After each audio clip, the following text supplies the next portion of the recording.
होगे मितान, कैसे एकदम निमगा धुंधवा के चाय बैठे हैं इसका। हाँ बताओ मितान, 15 दिन हो गए दूरी ना हंसत ले ना बोलत लेगा।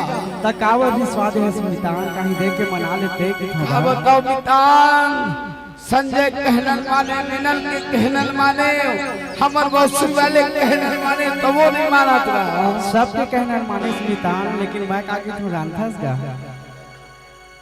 मैं का के थोड़ा था इसका। का कहता जब कोनो रिसाद थे ना, तो अगरबत्ती जला के मना ले। ऐसे बड़े बड़े देवी देवता संग मान जाते पत्थरा कहे, ताई तो मानुष जोने मितान मानिज गा। नहीं गा, कोनो दिन संजय खंडे मनाएगा। मनाए तबे तो होगा। ऐसे मनाए है काका, तो प्रियंकल मनाए है, प्रियल नहीं मनाया। घर में झगड़ा लड़वा दे बेकागा से तबे कैथा मितान। अरे हाँ सच्ची ना वो बोलत जो महारानी तय सोचत, अब बैठे रे छत माँ, और अगरबत्ती जलावा काबू काबू मान जा जोड़ी भगवान कसम रे, तोर बिना पानी नहीं सुहात रे।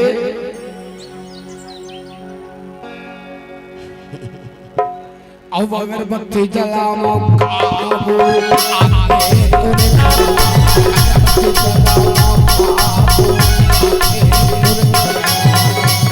चुना वो बोलत, चुना वो बोलत, रानी का सोचत, बेचारे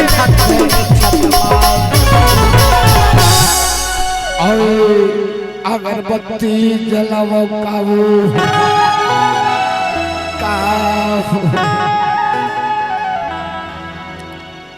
कमाए करे मोर बेंच वाले, पर जब भी अगरबत्ती के जब नाम आते ना, ओकर माया रो दिल से फोन करते बिहनिया, अब अगरबत्ती जलाओ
अगरबत्ती जलाओ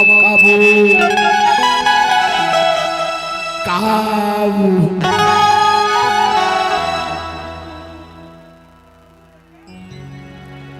काबू सुनल लक्की भाई, जेकर से मांगी तेकर से मांगीगा। बड़ा रिसा है, 1 साल हो गए बाबू, जहाँ दिसंबर के बाद 1 हफ्ते बाद न फोन न कॉल है नहीं, बड़ा दुख की बात होते। तबे के था अगरबत्ती जलाओ काबू आके अगरबत्ती जलाओ काबू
मना नहीं सकता होगा।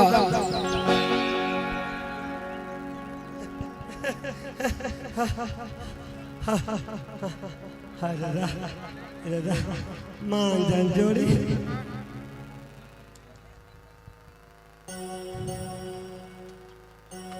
मान जी मान अंडा मुंह अरे तोर से नहीं माना रे लकी मुझसे मान ही देखे तो राह तो मान अगरबत्ती जलाओ काबू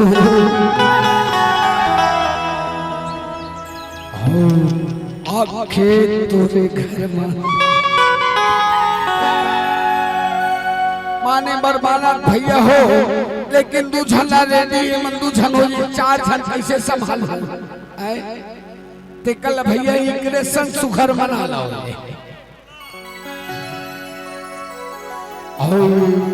अगरबत्ती जलाओ आके अगरबत्ती जलाओ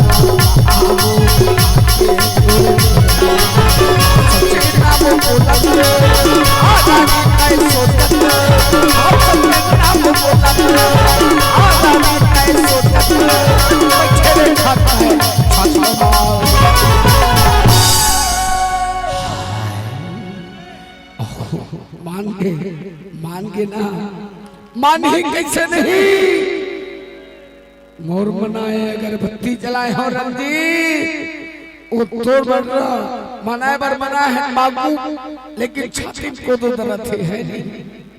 डर लाओ कोई बात नहीं, डर लाओ कोई बात नहीं है, लेकिन वही के थमाए खांडे करके वो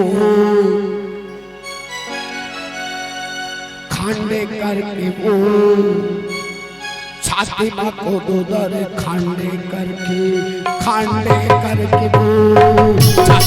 दो दर खांडे करके छाती माँ को दो दर